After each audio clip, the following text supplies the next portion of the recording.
They say wisdom does not always live in the head of elders. Sometimes, it is hidden in the heart of a child who is willing to listen.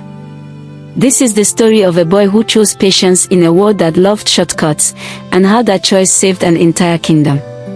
If you think honesty is weak and silence is useless, this story will change how you see life. In the land of Harmony, where red soil stretched far and wide and tall palm trees danced gently with the wind, there lived a struggling village called Zoromoko. The people of Zoromoko were known for their hard work. They farmed the land, fished the rivers, and traded in nearby markets. Life was never easy, but it was honest. Every meal came from sweat, and every success came with time. Among these people lived a young boy named Sefiu. Sefiu was not loud. He was not strong like the other boys who lifted heavy loads and showed off their muscles. He was not clever with words either. Sefiu observed more than he spoke. He watched how people behaved when things were good and how they changed when things became hard. Because of this, many villagers thought he was weak. Sefiu lived with his grandmother, Mama Kina, a woman whose body was old but whose mind was sharp. She raised Sefiu after his parents died during a past famine. Every evening, as the sun dipped into the horizon and the fire crackled softly, Mama Kina told Sefiu stories of wisdom, warnings, and life lessons passed down through generations. She repeated one lesson more than any other. Short roads cut life short. Long roads teach you how to live.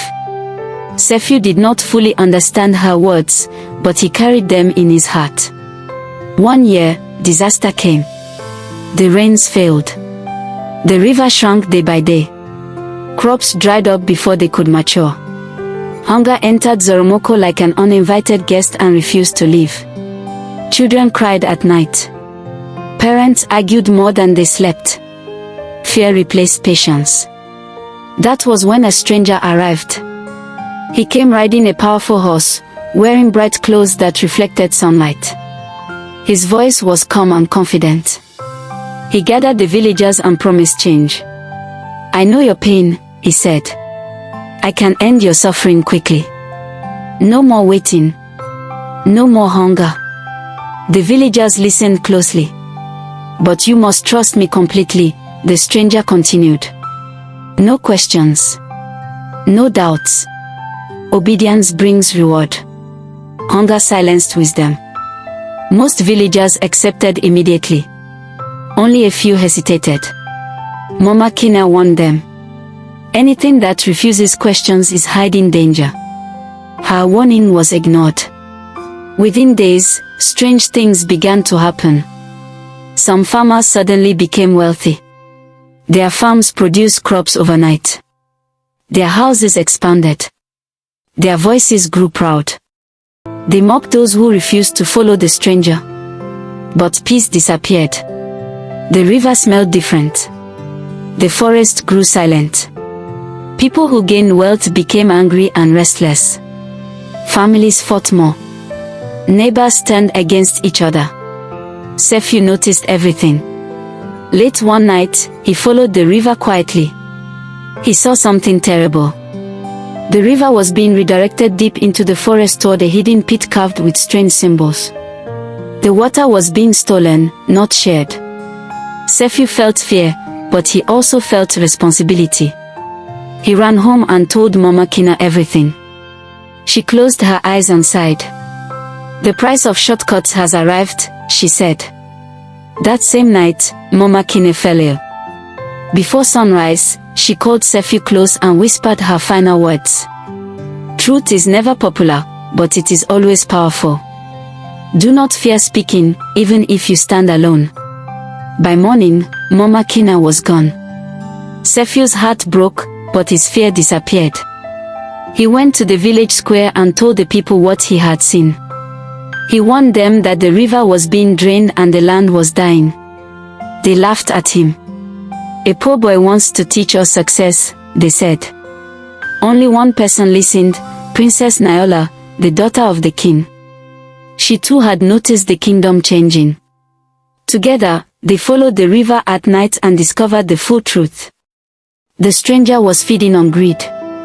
The faster people wanted wealth, the stronger he became.